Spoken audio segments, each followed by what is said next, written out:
What if there was a structural feature baked right into the walls of your home that could drop your indoor temperature by 15 degrees Fahrenheit in the dead of summer, with no fan, no compressor, and zero electricity? While the building industry keeps selling you on mechanical HVAC systems that lose efficiency every year and cost you more every season, this technology transforms the structure of your house into its own cooling engine. It harnesses the weight of air and the laws of thermodynamics to generate a constant, quiet flow of fresh ventilation, one that flushes out pollutants, stops mold before it starts, and cuts your dependence on the power grid entirely. And yet, despite being one of the most cost-effective and time-tested cooling solutions ever devised by human beings, this technology has been deliberately pushed aside by an industry that profits from airtight, energy-hungry buildings that need a machine running 24/7 to stay livable. So, what is this technology? How exactly does it work? And why doesn't anyone talk about it? Let's break it all down. To really appreciate why the solar chimney is so remarkable, you have to understand the conditions that forced its invention. This was never an aesthetic choice. It was survival engineering. The story starts roughly 3,000 years ago on the scorched desert plateaus of ancient Persia, in cities like Yazd, where summer temperatures routinely climbed past 113 degrees Fahrenheit. The architects of that era had no electricity, no chemical refrigerants, and no mechanical compressors. What they did have was a deep working knowledge of how air behaves under heat. Their solution was the bad gear, a tall masonry tower that used the thermal properties of dense stone to drive airflow. These weren't ornamental structures. They were functional thermal engines, exploiting the pressure difference between shaded interior courtyards and the sun-baked surface at the top of the tower to create a continuous thermal siphon. In many cases, the towers worked alongside qanats, underground water channels, so that incoming air was drawn across cool water before entering the living space, adding evaporative cooling on top of the convective movement. For centuries, this was the gold standard for keeping buildings habitable in extreme heat. When the British Empire expanded into hot climate regions like India and Africa in the 19th century, they encountered these systems and began incorporating them into military barracks and colonial hospitals. Documentation in the British Medical Journal from that era noted that hospital wards ventilated by thermal stacks had considerably lower death rates during cholera and influenza outbreaks. The reason had nothing to do with medicine. It was physics. The stacks continuously flushed the air in those rooms, removing the pathogens and moisture that accumulate in stagnant, sealed spaces. The reason a solar chimney outperforms a mechanical fan has nothing to do with power output. It comes down to the stack effect and the Bernoulli principle. Here's what happens inside the system. A solar chimney is essentially a vertical shaft engineered to capture as much solar energy as possible. At its heart is an absorber plate, typically a dark-coated metal or masonry surface, set behind a layer of high-transmittance glass. Sunlight passes through the glazing, strikes the absorber, and gets converted into radiant heat. Per the ideal gas law, that heat lowers the density of the air inside the shaft. Lighter, energized air rises and exits through the exhaust at the top. That upward rush creates a zone of negative pressure at the chimney's base. Nature won't allow a vacuum to persist, so the building is forced to pull in replacement air, drawing it from the coolest, most shaded part of the structure, whether that's a north-facing intake vent or an underground earth tube. That fresh air travels through the living space before getting pulled up and out by the chimney. Here's the elegant part. The system is self-regulating. On a 100-degree afternoon, when a conventional AC unit is drawing its maximum current and working hardest to keep up, the solar chimney is also at peak performance. The greater the temperature differential between the collector and the surrounding air, the faster it moves air, potentially thousands of cubic feet per hour, all without a single moving part. This is where smart design makes the difference. A properly engineered solar chimney includes a bypass damper system. When temperatures drop, you close the exterior exhaust and redirect the rising heated air back into the building's thermal mass through an interior return vent. At that point, your cooling tower becomes a passive solar air heater. Same structure, opposite function, no additional hardware needed.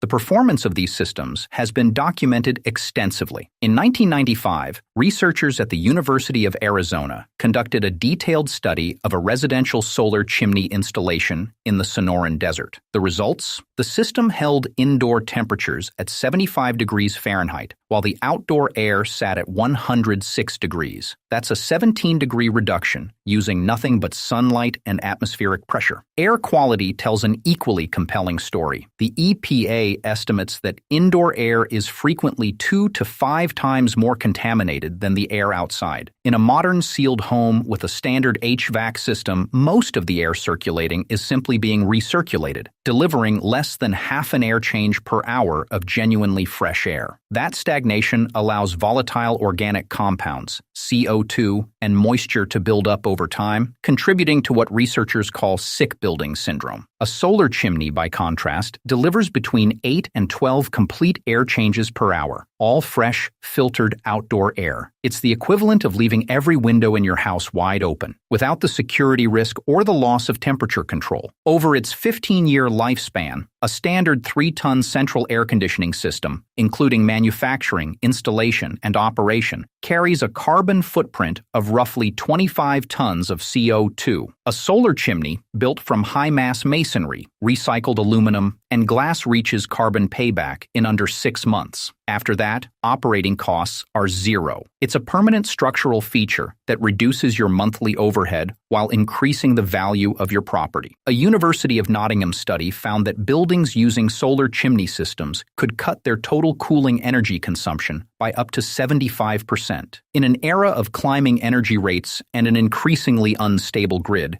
that level of independence is something no mechanical system can offer. The answer isn't complicated, it's just inconvenient. The modern construction industry is built around standardization and subcontracting. It's far simpler for a developer to throw up a cheap, poorly insulated box and hand it off to an HVAC contractor for a $5,000 mechanical fix. There's no need for specialized architectural knowledge or integrated design. It's fast, it's predictable, and it generates repeat business. Energy companies and HVAC manufacturers have no financial interest in a technology that installs once, runs indefinitely, never needs a service call, and sends no monthly bill. The incentive structure is entirely aligned against it. The regulatory framework does the rest. The International Residential Code doesn't explicitly prohibit solar chimneys, but it's built almost entirely around ASHRAE 62.2 standards that assume mechanical ventilation inputs. Because a solar chimney is passive, its output varies with solar intensity rather than following a fixed performance spec. It doesn't qualify for a UL listing or an Energy Star certification. It can't be rated the way a product can because it's not a product. It's a feature of the building itself. Most building inspectors, unfamiliar with the technology, will require a mechanical backup system as a condition of approval. That requirement doubles the build cost and forces homeowners to purchase equipment they don't need. It's a bureaucratic veto dressed up as code compliance. We've been told that active systems with compressors and refrigerants represent modern progress, while passive systems like the solar chimney are relics of a primitive era. The reality is exactly backwards. The mechanical system is the crude solution, brute force energy consumption powering components that are designed to degrade and eventually fail. The chimney is the sophisticated solution, built on a permanent and elegant understanding of physical law. There are two main approaches depending on whether you're retrofitting an existing structure or starting from scratch. For an existing home, the most practical option is a wall-mounted solar chimney, an insulated collector box attached to a south-facing exterior wall. You'll need an absorber plate coated with a selective surface finish, a material that absorbs around 95% of incoming solar radiation while minimizing re-emission of that heat back through the glass. Cover the collector with low-emissivity glazing to retain the heat inside the shaft. For a 500 square foot space, a collector area of roughly 20 square feet is sufficient. A DIY build using UV-stable polycarbonate and high-temperature silicone typically runs $300 or less. Cut 2 6-inch vents into your wall, one near the floor, one near the ceiling, and the physics handle everything else. For new construction, you have the opportunity to design the entire building as an integrated atmospheric engine. That means incorporating vertical shafts 20 to 33 feet in height into the south-facing thermal mass of the structure, lined with spectrally selective absorber plates and shielded by low-iron, high-transmittance glazing. Position your air intake at the lowest, most shaded point of the building. The chimney creates a continuous pressure gradient that draws geothermally tempered air in at floor level and expels hot, buoyant air through roof-level exhaust vents, 0 watts, 8 to 12 air changes per hour. If you want to push the system even further, pair the chimney with an earth tube. Run 100 feet of 6-inch PVC or clay pipe at a depth of around 6 feet underground, where soil temperature remains a stable 54 degrees Fahrenheit year-round. The suction generated by the solar chimney pulls fresh air through that buried tube. By the time it enters your living space, it's been passively cooled to approximately 70 degrees. That's a 0-watt air conditioner, one that keeps functioning even during a complete grid failure. Because there are no motors, refrigerants, or moving components of any kind, the system essentially maintains itself. Once a year, check the intake filters to ensure unrestricted airflow and clean the glazing surface to maximize solar transmittance. Compare that to the annual $200+ service calls, filter replacements, and refrigerant recharges a mechanical system demands year after year. The solar chimney isn't an appliance. It's a permanent organ of the building. The solar chimney is a 3,000-year-old answer that still outperforms the machines we've spent a century building to replace it. It requires no grid connection, no utility contract, and no subscription to a cycle of planned obsolescence. It works because physics works, and physics doesn't issue invoices. This technology wasn't abandoned because it stopped working. It was sidelined because simplicity doesn't generate recurring revenue. If you're serious about reclaiming control over your home's energy and comfort, the answer might already be written in the laws of thermodynamics. You just have to build it. And if the solar chimney caught your attention, wait until you see what a trombe wall can do. Same thermal mass logic applied to your walls, capable of slashing your heating bills by up to 70%. That video is next.